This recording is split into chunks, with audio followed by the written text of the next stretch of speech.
If you want to change the world, try teaching and education. It may not be just a way, it may be the only way we actually make the world a better place. Even before a kid can find their passion, they need to learn what they're capable of. And to learn what they're capable of, they need to explore, right? They need to be exposed to different things to find the thing that excites them, the things that causes them to get out of bed.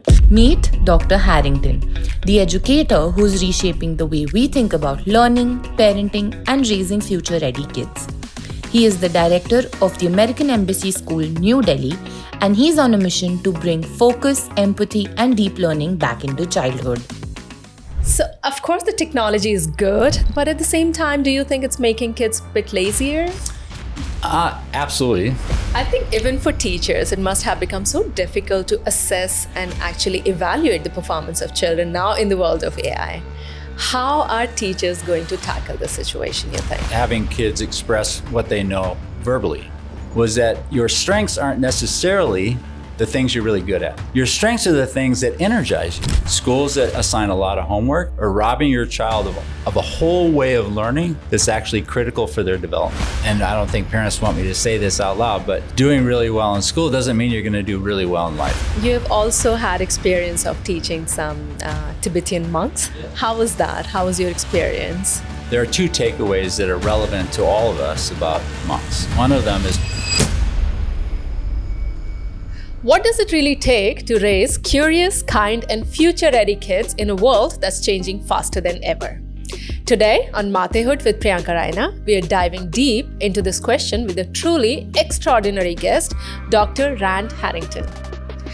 He's not just a physicist, educator, or an international school leader, he is also a father, and he brings a rare lens to parenting, one shaped by science, empathy, and global view on childhood.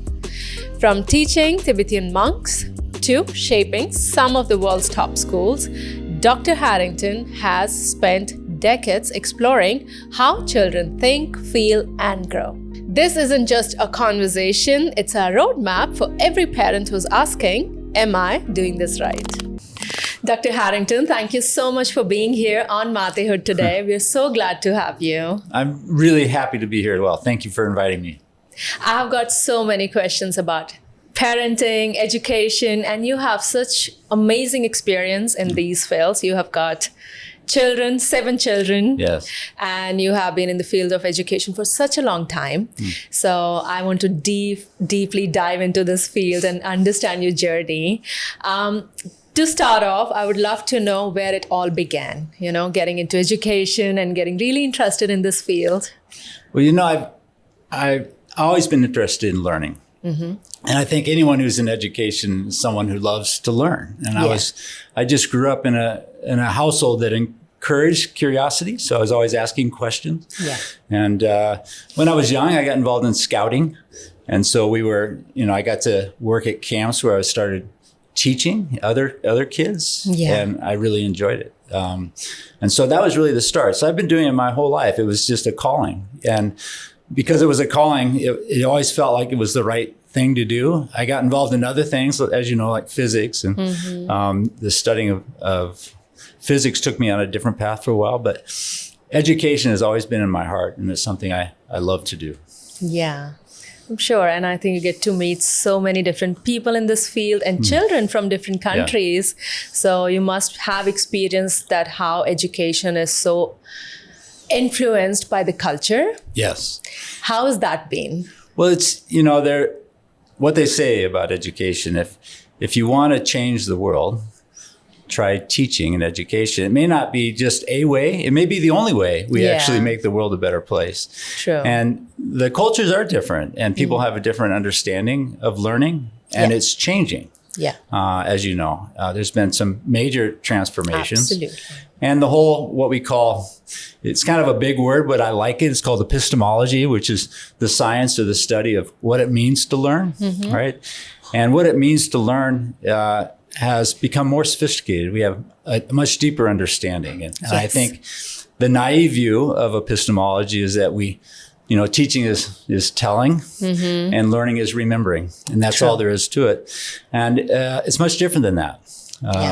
It's really something that engages both parties and involves really an understanding of how people think and how we understand the world. Yeah. And we're also understanding the role of emotions Yes. in learning. It's not just cognitive. It's True. not just about the brain. I'm sure. And you very well said that education has come a long way and so much has changed over Yeah. the period of time. If you look back, how was education in 2005 compared to 2000 now in 25? Well, I would go back even further, right? Yeah. And it's interesting in the U.S., one of the major thought leaders in education was a guy named John Dewey. And he wrote a book in 1905. If you read today, it's as valid today. He was Yeah. saying things that we're still talking about today. Yes. Many of the changes that we see in schools and classroom were marked by changes in technology, Yes. right? And so it was a big deal when we started to put like TVs in classrooms, Oh, right? yes. Which didn't really work out very well. And then it was the laser disc, right? We were going to be able to show things. And then, of course, the entrance of the computer Yes. was a big transformation. And then after the computer, these portable screens, right? And smart boards. And there was a period, and I would say it's 2005 is an interesting year to choose. Yeah.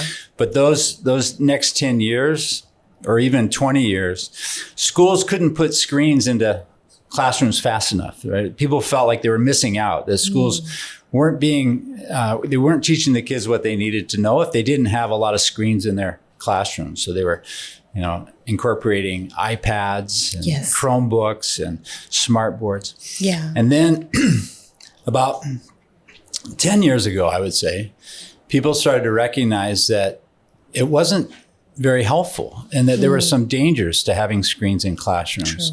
And we have almost switched 180. Now we can't get the screens out of the classroom fast enough, right? So Even outside so, the homes. So you have these trends. Yeah. And they're in education, I think they're about a 10-year cycle. And Yeah. you go back and forth. Every 10 years, you sort of reinvent things. And I used to think, and I had a mentor that told me this once. I said, wow, we reinvent everything every 10 years. We just bring it back. And he says, if we were just bringing things back that worked, that would be great. But the problem, Rand, is we keep reinventing the flat tire. We keep bringing back the things that didn't work. True. And so the question is, how can we actually move forward True. rather than just regressing and going back to things that we know Yeah. maybe didn't work in a previous time? And I think that we're going to talk about AI this morning. Yes. Which is the next sort of wave of technological revolution that's having an impact in the classroom and how we teach and how we ask. But Yeah. every assistive technology has had some disruption. Yes. I'm old enough to remember when my father brought home a calculator Yeah. for the first time, right? And this was a big deal for math teachers, right? It's sure. like, well, what are we teaching if kids can use a calculator? True. And then word processors, right? We're going to teach spelling. Well, there's spell checks on every computer now, right? So we don't Yeah. have the spelling books that we used to have. And so these assistive technologies have changed the kinds of questions that we ask. Yeah. But I would also say there hasn't been a technology that's really changed our brains very much in all of history, right? Yeah. We're still human beings. True. We still have some of the fears that human beings have, Yeah. some of the anxieties that human beings have, and some of the biases that we have in our brains. So how can we move forward and get smarter Yeah. and do better is the question that all educators ask, right? How can we True. transform or have experiences where kids change their minds about how they see the world? True. And really changing your mind about something turns out to be a very difficult thing. Absolutely. And I think it's changing on a very fast pace. And for kids also to adapt and learn Yeah. and so quickly absorb everything can be a bit challenging. It can be very challenging. It can be very challenging because the way we studied and we learned things Yes. is completely different than what our children are doing today. So we ourselves find this as a big gap to educate our kids at home because their perspective and their way of learning is completely different than what it used to be for us.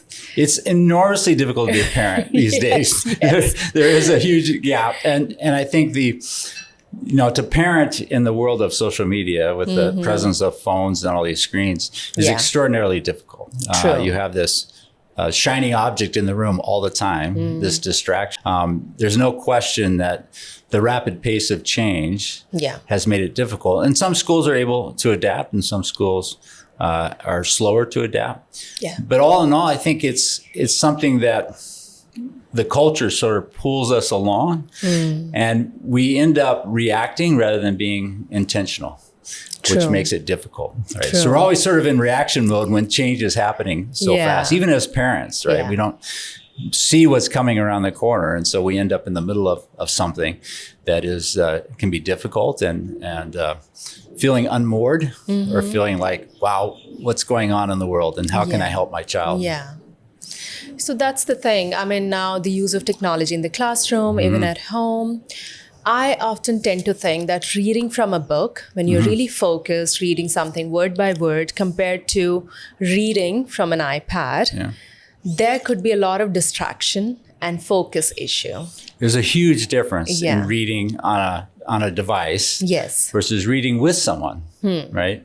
And one of the things that we know, there's a wonderful book. It's been around for a little while. Daniel Goleman wrote a book called Focus. And there's been a lot of research on the ability for someone to focus. And they study this. I don't know how they figure this out, but 20 years ago, the average focus time of a college student was like 12 minutes. Okay. And we used to coach professors, right? Because they teach a 60-minute lecture. And after at most 12 minutes, the kids in the room are thinking about something else. Right? They can focus for a while and then they're going to be thinking about the party last night or their girlfriend or something else, right? Weekend. And so we try to coach the professors to say, look, after 10 minutes or so, you need to do something. You need to have a demonstration. You need something that's different. Okay. So that the mind can refocus. But what we know now is that with the advent of cell phones, that number, the ability to focus, we've seen a steady decrease. And it's gone from maybe 12 minutes on average down to less than 7 minutes. And it seems like it continues to get shorter. So people are distracted and they have a hard time focusing. And you have a child who comes home to do homework and they have their homework assignment and they have their music playing and they have their phone with their chat group there. Yes. And what Goleman talks about is that multitasking is a misnomer. Nobody multitasks. Yeah. Daniel Goleman calls it continuous partial attention. Okay. Right. Interesting. So you have partial attention to many things, but you're not really doing two things at once. Your brain actually can only do one thing at a time. So it switches quite rapidly. And because of that, they have a real inability to focus on a task. And we also know that focusing is absolutely critical to learning. True. There's another really interesting study that showed that when kids leave a classroom, if they leave and talk a little bit, even for a minute or two about what happened in the classroom, they will learn that 30 or 40% better than a child that leaves the classroom and immediately opens their phone. Right? Which is more likely to happen now. Yeah. So the reflection, the time to reflect on something is really important to the learning process. And when you're constantly being stimulated by a phone and the app makers know how to make sure that you want to click the button. We have a generation that's addicted to these dopamine hits, right? With a click, that their brains aren't able to learn at the level without the device. So we recommend to parents all the time, no electronics in the bedrooms. It disrupts sleep. And minimum electronics, just the tools they need for learning when they're doing homework as much as possible. But it's really interesting. There's a lot of questions about what kind of possible damage we're doing to kids because of the ubiquitous use of cell phones. And there's an author, Jonathan Haidt, who's been getting a lot of press these days. He wrote The Anxious Generation, has a lot of research about this. If you really want to get scared as a parent, go read Jonathan Haidt. It's terrifying, some of the things that are happening. But there are things we can do. Yeah. I think the mindful usage is very, very important. And I do remember when I was Yeah. in school, if there was something I need to write on, some topic I had to do some research on, we would go to the library. We would make that effort, Yeah. to really dig deeper, research, and then actually write the paper. Now, children, if you give them a topic, the first reaction is like, okay, where can I Google? And maybe now the AI Yes. and have AI writing it for That's you. right. So, of course, the technology is good. There's so much available to us. Yeah. But at the same time, do you think it's making kids a bit lazier? Absolutely. But there are different kinds of learners, right? There's a wonderful author. She wrote a book called The Disengaged Teen. I think Yeah. her name was Rebecca Whitworth. And she describes 4 kinds of kids in the classroom. The passengers, Yeah. the achievers, the resistors, and the explorers. And so the passengers are the ones that are just coasting along. They do what they have to do, but they're not really engaged. And we've learned that kids can be passengers when they're under challenged, Okay. right? They don't find the material stimulating. They can do it easily, and they're not really challenged. So they're in neutral. You also find passengers for kids that are over challenged, but don't know how to ask for help. Okay. And so they hide, Yeah. right? The achievers are the ones that, they get good grades. They work really hard. They do exactly what the teacher tells them to do. They're very compliant. They do everything. And they do marvelous in school. They get good grades. The resistors are the ones that are like, this isn't for me, Yeah. right? Yeah. They don't really want to be in school. And I'll tell you, many of my adult friends that were very successful were actually resistors in school. And then the fourth are the explorers. Yeah. The explorers are those kids that found something they love to do. And they're motivated and they're engaged. And if you're motivated and engaged, you're going to learn marvelous things, right? Yes. So we get back to AI. Yeah. If you throw a tool like AI in, you can have a passenger appear to be an achiever when they're not. They'll get better grades Yeah. because they can use AI. The worst part is that the achievers can turn into passengers, right? They don't have to work as hard and they're still getting good grades. You put AI in the hands of an explorer, Yeah. that's like handing them the keys to the castle. Yeah. They can do so many interesting things. They can learn whatever they want. They're using it to explore ideas, to look for new things in the world that they haven't seen before, to understand things in a different way. And these are your entrepreneurs, right? The kids that have decided they're their own startup, Yeah. right? They're going to invest in themselves because they want to have an impact on the world and they want to be able to create value. True. And so AI for them Yeah. is this wonderful tool. It's a boon. It's a boom. But I worry about the achievers and the passengers using AI so that they are actually less engaged, Yeah. which How is a can problem. parents help children navigate this journey of using all these tools and, maybe help children become from passengers to explorers? Yes. I think exposing kids, right, to different Yeah. things. Because, that we talk about passion, kids finding their passion. I think even before a kid can find their passion, they need to learn what they're capable of. True. And to learn what they're capable of, they need to explore, right? They need to be exposed to different things. True. To find the thing that excites them, the things that causes them to get out of bed. When you think about a strength-based approach, one thing that I learned that I didn't know was that your strengths aren't necessarily the things you're really good at. Your strengths are the things that energize you. Okay. And we've seen, you see this with kids sometimes. Young kids can be really good at something. Yeah. And this happens in sports sometimes. They have a natural gift. But they do it so much, they're not really energized by it. And they lose it after a while because it's not really their thing, even though they're good at it. Yeah. But then there may be something else that really energizes them that they're maybe not that good of, but they love to do. And if you let them do it, they will become good, Yeah. right? Yeah. So the thing that causes you to, or gives you energy, that's your strength. Okay. And I think that's the thing we have to work with our kids. We find that they're really good at something. We sort of push it on them. Yeah. And maybe we need them to be more self-directed Yeah. in terms of the things that they might have an interest in, right? Exposing them to those different ideas, which is really important. I think it's a very good point because parents, especially with young children, Yeah. sometimes it can get so confusing. Like, what should I really encourage or even push my child Sure. towards, Because we try enrolling them into different things, expose them to different things they can learn and, Right. activities. But at some point for parents, it becomes very challenging to really understand what kid is really liking and what not. Yeah. And at some point, there's also a very thin line. Like, if the child is saying no, Right? that I don't want to do it. Right. Are they just doing it because they are lazy or they are just literally simply not interested It's in it? very difficult to know.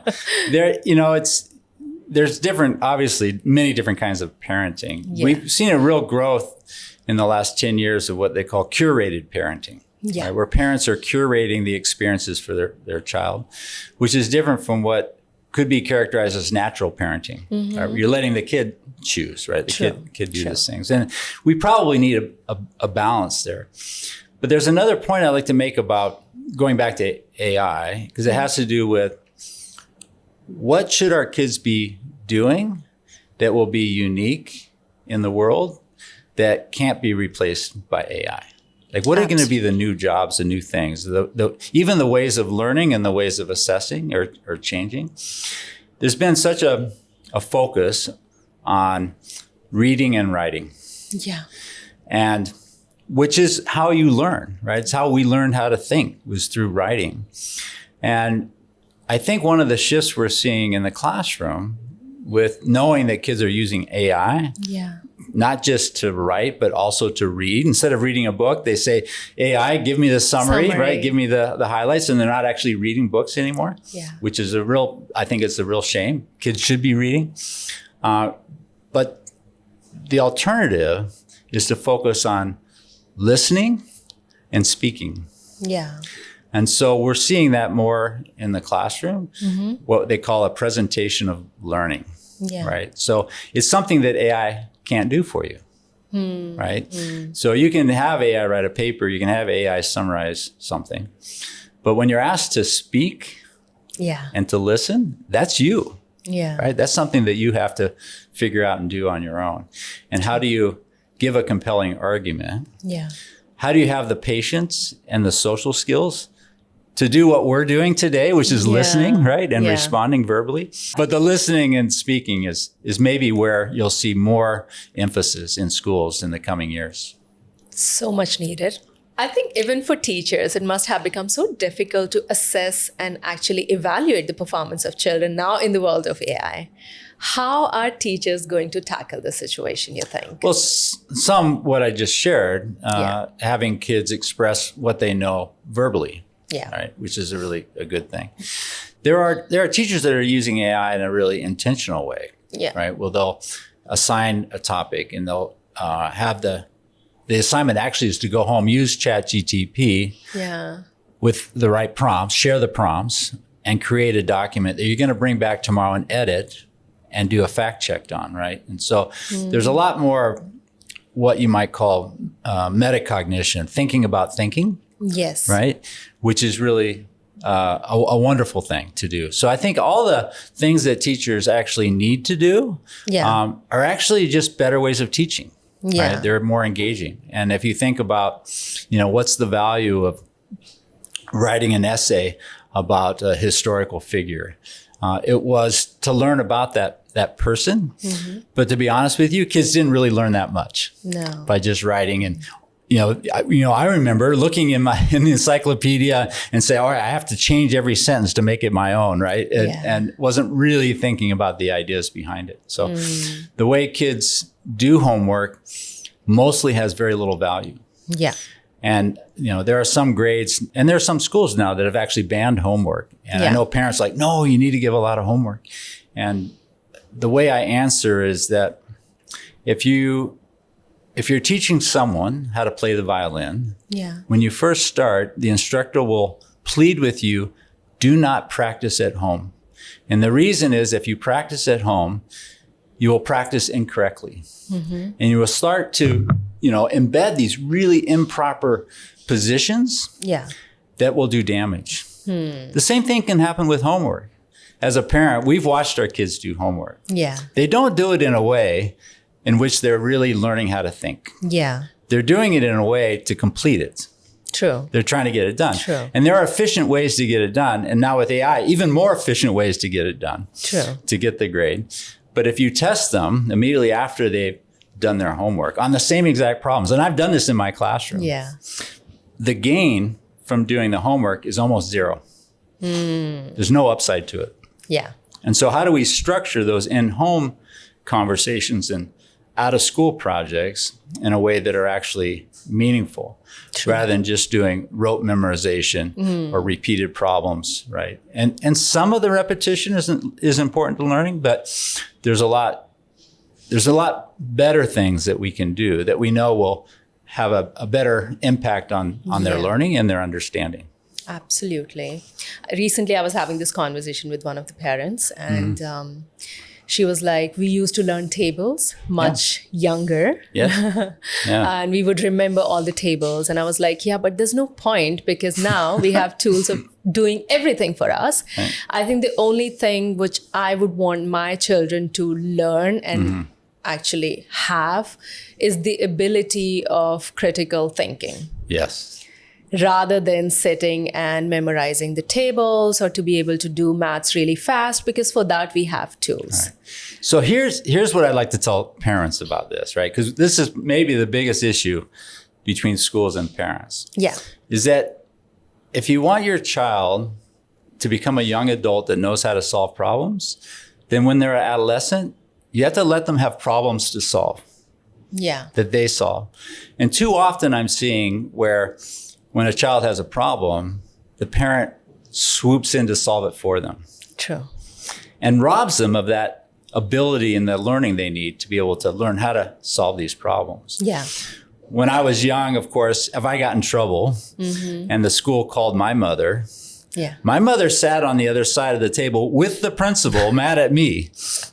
And now I see more often the parent is mad at the school, Yeah. right? Rather than mad at the child, or at least on the side that the school is. Yeah. And I think that school-family partnership is so critically important. And if I have any message to send to parents, it's like, partner with us. Don't Yes. team up against us with your child. Yeah. The child obviously is in, and this is something you see in high-performing schools and families, is you have children that are perfectionists. Yes. They want to please, they love their parents, regardless of what they may say at home. They love their parents and they want to please their parents more than anything. Yeah. And so when they get into a situation that's difficult, they panic because they don't want to fail. Yeah. And even we've seen an increase in some areas of out and out cheating because the child didn't want to fail. They wanted to please their parents. Yeah. Right? That's why they wanted to get a good grade. And they have a lot of anxiety that can come from that sort of performance anxiety about being a perfectionist. Yeah. So the recommendation I give to parents, because we're always, when you're riding home in the car, you just picked up your kid from school. The first thing we always ask, how'd you do today? How'd you do on that math test? Did you get on the varsity soccer team, right? and eventually the child learns what's communicated is that the love for the child is conditional. I only love you if you get a good grade. I will only love you if you perform well enough to make that the play, the lead in the theater. Yeah. We want to praise our children for doing well, but we also, every so often, maybe more often than we're doing, have to communicate to our children that we love them unconditionally. True. That's the most important thing Yeah. for a child, to know that their parent loves them and their love is not conditional. True. You're going to mess up and fail. I'm still there. Absolutely. Right. And keep that relationship intact because it goes through so many phases. That's right. That's right. That is so true. Since we spoke so much about homework, And we parents, of course, we all have different opinions about homeworks. And in India, we have so many different kinds of schools. So we have state boards, we have CBSE, ICSE, and international schools. High stakes testing. Yes. Yeah. And you are heading one of the best international schools in India. And I know that school kids who are in the primary school, elementary school, they're not given any homework. Yep. Why is that different? I mean, what is your take on that? Why do you think kids in the primary or elementary school should not have any homework? Well, sort of what I just shared, Yeah. right? That they're not necessarily learning from that homework. And what we know is that children need to play. Yeah. They need to have family time. They need to connect to community. And when we go back to that explore, right? One of the things that's really different about human beings, that's unique about human beings, is our ability to relate to one another. Kids, even pre-language, cooperate. And so the social aspect of learning is really important. True. And so if we think about what happened in COVID, what happened, it was kids got isolated from each other. They weren't social, right? And they suffered. We all suffered from the isolation. So if you think about a kid who's been sitting in class all day long, a few breaks for PE, recess, and they come home, what's the best use of their time? For them to go sit in their room by themselves and do homework? No. Or to engage with their parents, or to go out with their friends and play in the yard, to play with their dog, right? To socialize, to do other things. And it's in that socialization, and sports is a really important piece of this, because you can't play sports with your cell phone in your hand. That's like the most important thing. True. But those are the places where kids learn how to navigate conflict. Yeah. They learn how to relate to one another, and they learn how to take risks, Yes. right? And if we take the risks away, then they'll never learn the things that they need to learn about self-regulation, right? And how they can manage things on their own. And we rob them of that. So if you think about the hours in the day and how you want your child to spend that day, schools that assign a lot of homework are robbing your child of a whole way of learning that's actually critical for their development. I think very well put together. And I completely agree as a parent. I do not want my children to have any homework at this age. Yeah. You know, there's some fun assignments we do together, Sure. and those are very nice to do. But one thing that is truly, truly interesting and important to do is reading together. Yes. And I can see that how much you are involved in reading. You have read so many beautiful books. Please tell me, how important is to inculcate the habit of reading in children from a very young age? It's absolutely critical. We have to be teaching our kids and encouraging them to read. And the statistics on this are horrifying. People are not reading anymore. And if you used to ask, even 20 years ago, a freshman in college, how many books did you read this year for pleasure? Yeah. It would be 5 or 6 that they would read in a year. In today's age, you might get an answer of 0. Very few kids have the focus and the attention span to sit down and read a book from front to back. And they're living in a world of distractions. And I think that books are where you develop, like you said, critical thinking. You're exposed to ideas, and you're exposed to ideas different from your own. You're exposed to complex plot lines, or you're exposed to conflict, or exposed to culture, right? Different ways of seeing the world. And that's a window into the world that if you lose that window, again, we move back to being more isolated, which means we're in some sense less human. Because being human is about human connection. You have had experience of education in so many different countries. How's your experience been in India, and what do you think is significantly different compared to other countries?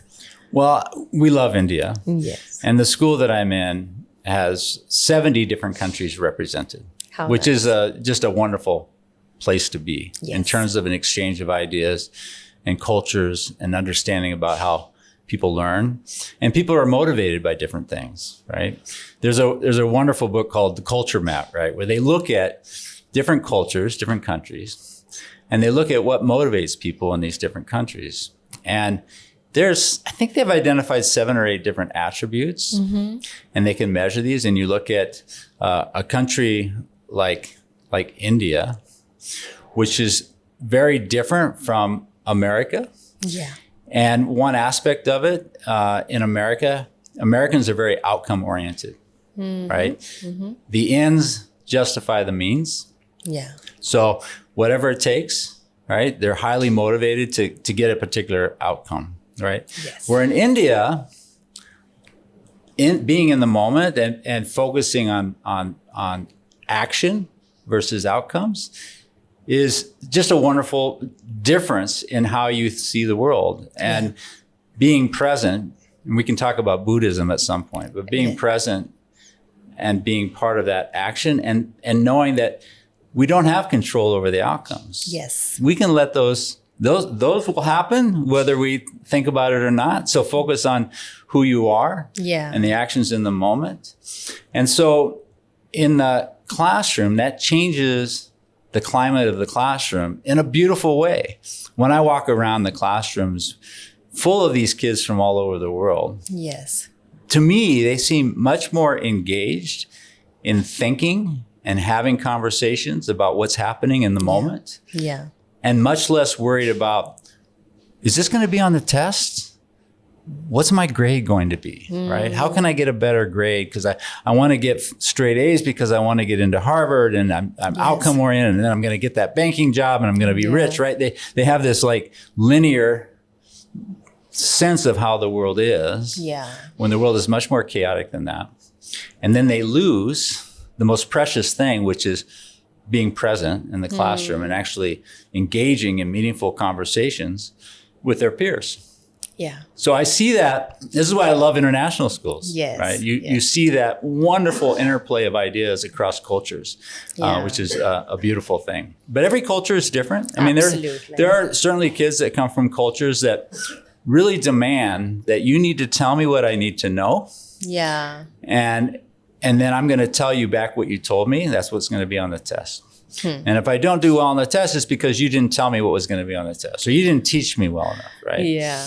And so someone with that epistemology, going back to that first word, that belief about what it means to teach and learn, if you come to a school that has an American style curriculum, you're going to see much more of the sort of interplay of ideas where we're thinking about deep engagement, what they call deep learning or deep knowledge, which is different from superficial knowledge. Yes. Yes. We in the cognitive psychologies, they call this, you can have what they call declarative knowledge, right? It's a category. And declarative knowledge is just that, the things that you're told and then you can repeat. Yeah. Functional knowledge is where you learn something, but then you have to apply it in a different context to show that you understand it. Yeah. So if you have a teacher that's really working towards functional understanding or deeper understanding, they're going to put something on the test in which the principles of what they taught can be applied, but it's in a situation they've never seen before. Those are the questions that the kid's going to go, that's a trick question. You never taught me that. And then the parent comes, yeah, you never taught that. You need to change that. That was unfair, right? Yeah. And what the teacher is attempting to do is something called transference, which is the deepest part of functional understanding. When you learn something in one context and you can transfer it to a different context, right? This means you can carry this knowledge in a way that's going to be useful somewhere else. It's a different kind of teaching and learning. Absolutely. Not all cultures were brought up with that, and that can be frustrating, right? Yeah. If someone is like, no, you just tell me what I need to know. Yeah. It's like, no, you need to understand it in a deeper way. And then they have to learn how to teach themselves. Every brain is its own operating system. And we can talk about neurodiversity, right? So every brain is unique. So one of the things we want every child to do by the time they leave school is that they've developed their own sort of handbook for their operating system, how it works. They need to figure out how do I learn best? How can I advocate for myself? How can I go into something and figure out how I can be motivated and how I can learn? And I know that if the teacher assigns it this way for me to learn it, I have to actually learn it a different way. And so I'm going to use one of these assistive tools Yeah. to learn it in a different way. And I'm going to construct a learning plan, an individualized learning plan for myself. True. This is a category that schools call agency, right? Student agency. And it's a skill that's really important. Yeah. And you don't learn it from being compliant, Yeah. from just doing what you're told. Yeah. Right. You have to take ownership. Think out of the box. Yeah. It's a different way of doing it. Yes. No, because so many times I remember when I was young at school and we learned these subjects and we would question like, why am I studying this? What am I going to do with this knowledge? Where will I ever implement it? Right. Because we as students do not have that far-sightedness that in future there could be situations or circumstances where you might need this knowledge to grow further or to learn further. And these are the basics we are covering right now. So I think as parents also, and from teachers also, it's very important that we can bridge that gap in our children's brain that what you're learning today is not useless. Right. There will be some point in future where you would need this information. You're getting at another aspect, which I think is really important. Yeah. And it has to do with teaching kids how to do hard things. Right. And if there's one skill we want them to be able to do is to take on something difficult and stick with it, right? Yeah. And figure it out. Yeah. And the category of research around this is in the category called resilience, teaching kids resilience, right? Yes. And this notion that a kid is like, oh, this is too hard, or, I don't want to do this, or, this little, my friend, took my paper and now I'm unregulated. I'm going to fight him, or, I'm going to act out because they're not resilient. They can't go, okay, that's okay. I can handle this, right? There's a wonderful child psychologist named Kenneth Ginsburg.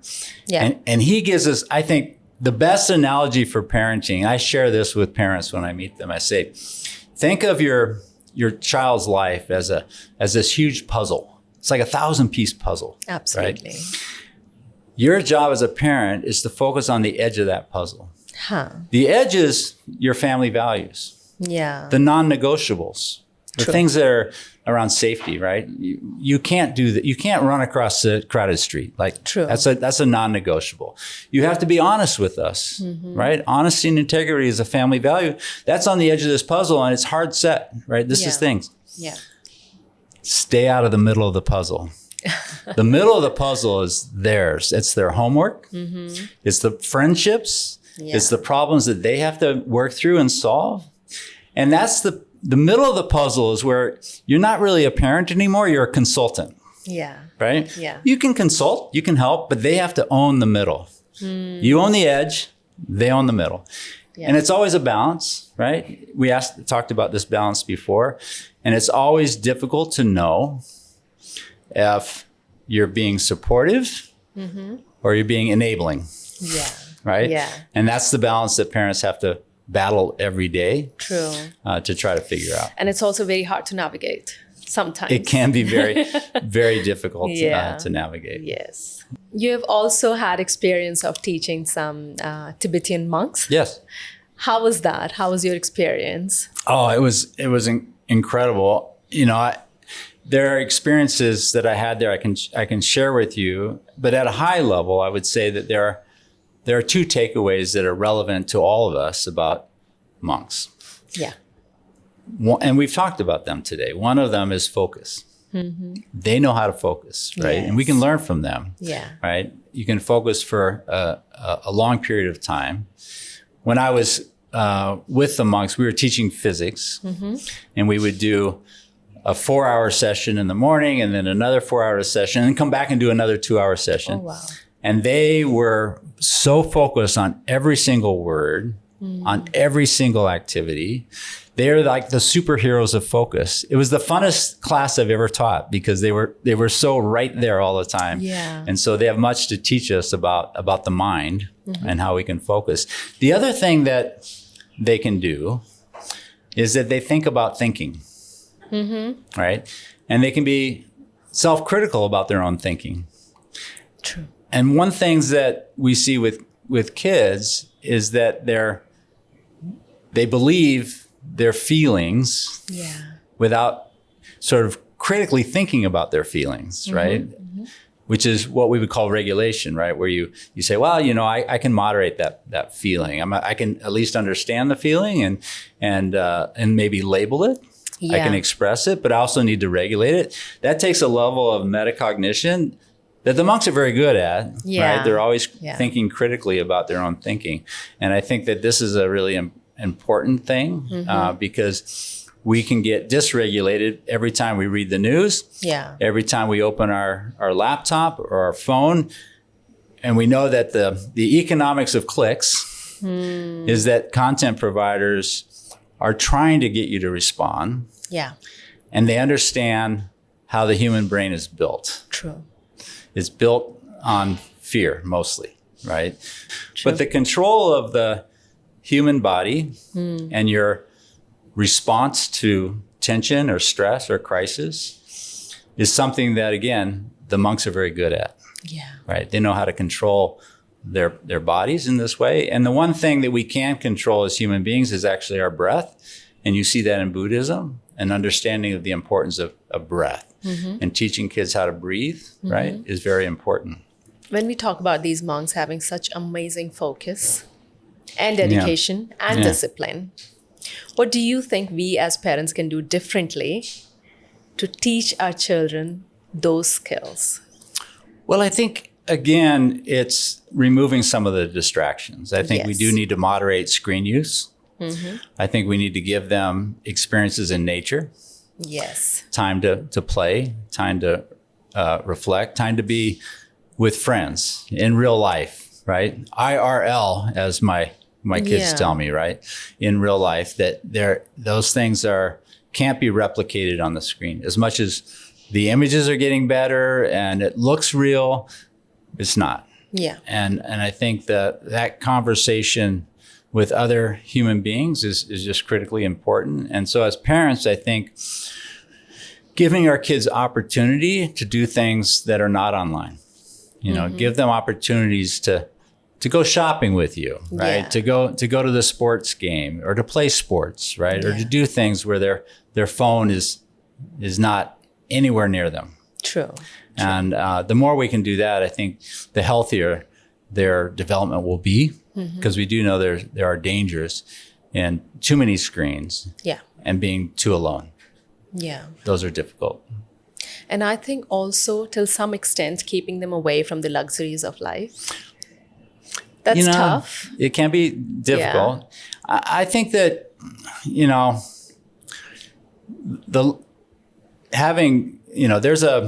there's another book. I keep quoting books. Her name is Madeline. I forget her last name. She wrote a book called The Price of Privilege.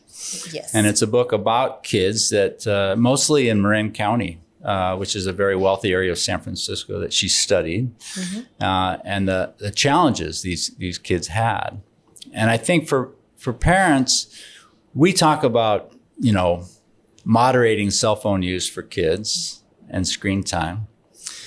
But when you really look at the issue, it's actually parents that need to moderate their use.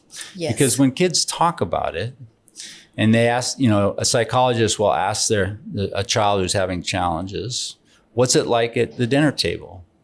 Say, well, my mom's on her cell phone, my dad's on his computer, I'm playing with the dog. Or, they're feeling ignored, right? And so I think paying attention to our children and not letting ourselves be distracted is really important. And also go back to the unconditional love.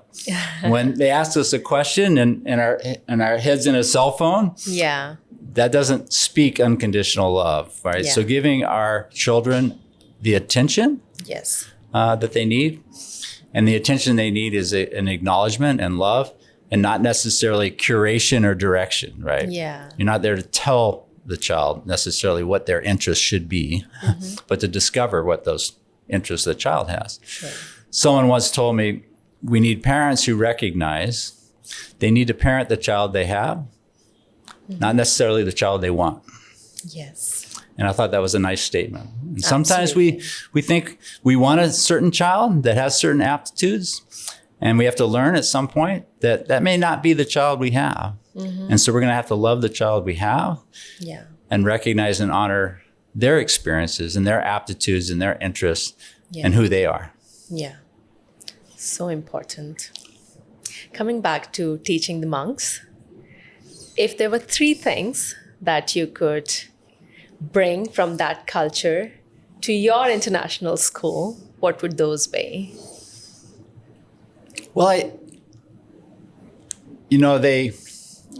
one of the reasons that the team that I was on was asked to go do this physics teaching is we had developed a curriculum called Physics by Inquiry, which is where instead of learning through a book, you're learning through a didactic process of argument and experiment and observation.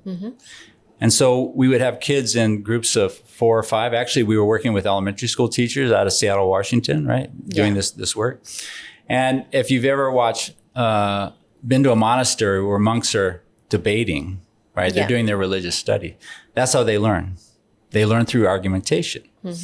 And they will have a monk will sit down and another monk will stand over them and argue. And there's these arm gestures. Yeah.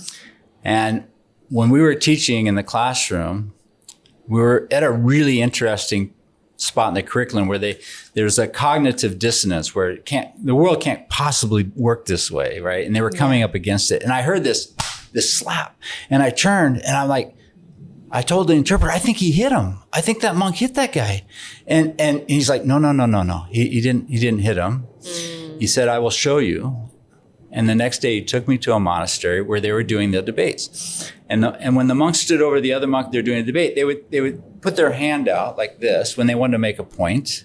Okay. And then they go like that. It's like passing It's like, bell. this is what I believe. This is why I believe it. Boom. They did the slap. And they were doing that in my class, right? Yeah.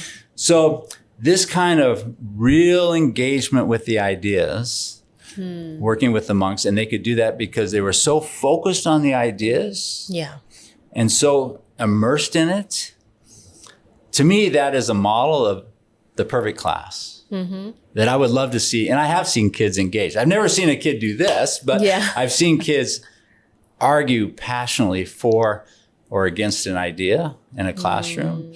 And when you see that, it's a beautiful thing to see because they're motivated and engaged. The 2 things, motivation and engagement, are the key to everything in terms of learning. Yeah. And if you can do that in the classroom, you wanted me to say 3 things, but that first one is just about motivation and engagement and about ability to focus, right? Yes. I think that the next one, which is we talked about, was metacognition, the ability to examine your own thinking.